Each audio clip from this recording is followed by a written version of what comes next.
अस्सलाम वालेकुम, so welcome to एमराद। दोस्तों, बात करने जा रहे हैं एक मिस्ट्री के हवाले से, और ये मिस्ट्री उठी है JF17 ब्लॉक 3 के इंजन को लेकर। इस इंजन की तब्दीली से मुतल्लिका कुछ चीज़ें सोशल मीडिया पर चल रही हैं और उसे कुछ लोगों ने यूट्यूब पर भी कवर किया, और उसके अलावा काफ़ी लोगों ने कमेंट सेक्शन में भी पूछा हुआ था कि ब्लॉक 3 में क्या कोई नया इंजन आया है, कोई RD93 का अपग्रेडेड वेरिएंट आया है। क्योंकि पाकिस्तान की तरफ से एक एविएशन फोटोग्राफर ने JF17 ब्लॉक 3 के इंजन की एक तस्वीर शेयर की थी, और उस पर उन्होंने लिखा था कि ये RD93MA इंजन है, जो कि RD93 का एक अपग्रेडेड वेरिएंट है, जिसका बहुत से लोग इंतज़ार भी कर रहे थे कि ब्लॉक 3 में एक नया रोबस्ट इंजन देखने को मिलेगा, जिससे ज़्यादा पावर सप्लाई होगी एवियोनिक्स को और एक्टिव इलेक्ट्रॉनिकली स्कैन्ड अरे रेडार को।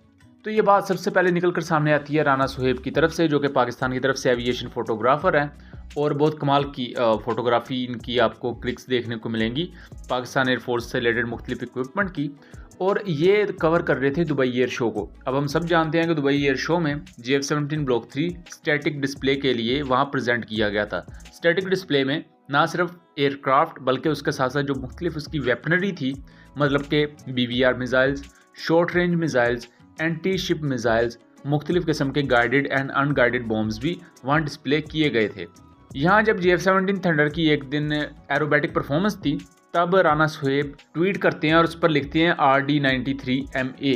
उससे काफ़ी लोगों को एक हिंट मिलता है कि यहाँ जो JF17 ब्लॉक 3 भेजा गया है उसमें अपग्रेडेड इंजन है, यानी कि RD93MA इंजन है। उसके बाद वो JF17 थंडर के इंजन की तस्वीर शेयर करते हैं और उस पर लिखते हैं, उस पर कैप्शन ये लिखते हैं RD93MA, यानी कि जो JF17 thunder's normally engine use करते हैं वो RD93 इंजन है, जबकि इसका एक अपग्रेडेड वेरिएंट भी डेवलपमेंट में था जिसे RD93MA कहा जाता है।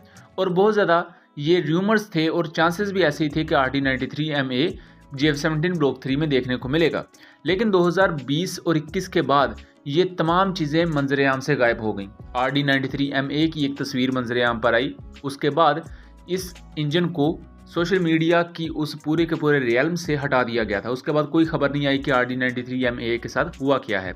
उसके बाद ज़्यादातर जो लोगों का ख्याल था कि पाकिस्तान चाइनीज़ WS13E इंजन की तरफ जाएगा, क्योंकि चाइना का जो WS13 इंजन है ये RD93 जैसा ही है, बिल्कुल दिखने में भी वैसा है और अपनी पावर के लिहाज से भी वैसा है।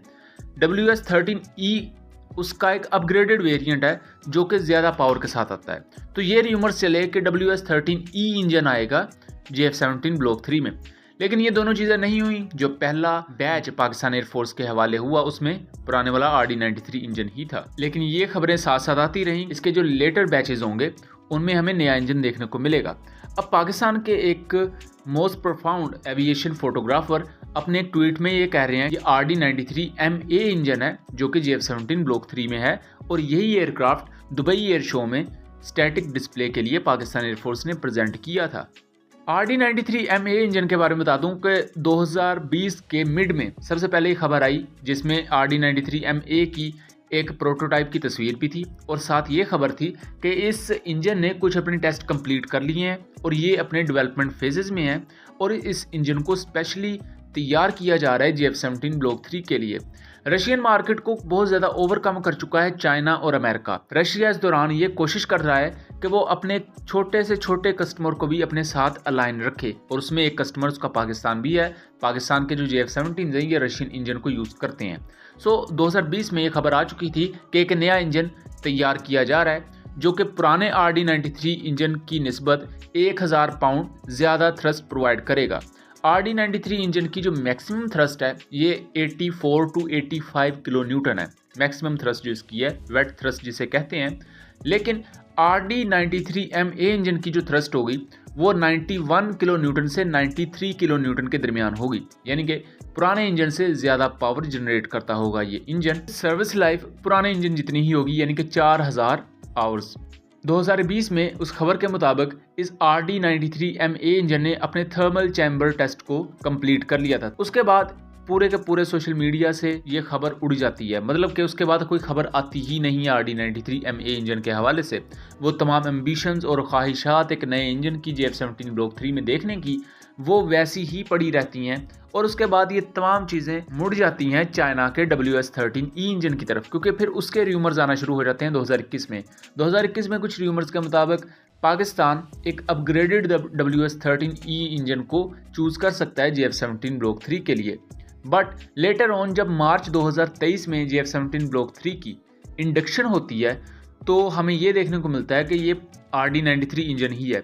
यहाँ सबसे अहम बात मैं बता दूं कि ये जो तस्वीर उन्होंने शेयर की है इसमें वो दावा तो कर रहे हैं राना सुहेब कि ये RD-93 MA इंजन है, लेकिन इस चीज़ को कोई क्लेरिफाई नहीं किया जा सकता। इस चीज़ पर हम मोहरे तस्दीक सब्त नहीं कर सकते। उसकी वजह यह है कि जो RD-93 MA है, RD-93 है, ये WS-13 है, ये दिखने में ऑलमोस्ट एक जैसे हैं। इनको आप देख के ये अंदाज़ा नहीं लगा सकते कि RD-93 कौन सा है और RD-93 MA कौन सा है। अगर पाकिस्तान के एक एविएशन फोटोग्राफर ये बयान दे रहे हैं कि RD-93 MA है, ये RD-93 MA है, तो हो सकता है उनकी बात में सच्चाई हो, लेकिन अभी तक ऑफिशियल ज़राए से कुछ भी कंफर्म नहीं किया जा सकता कि ये पुराने वाला RD-93 है या RD-93 MA है।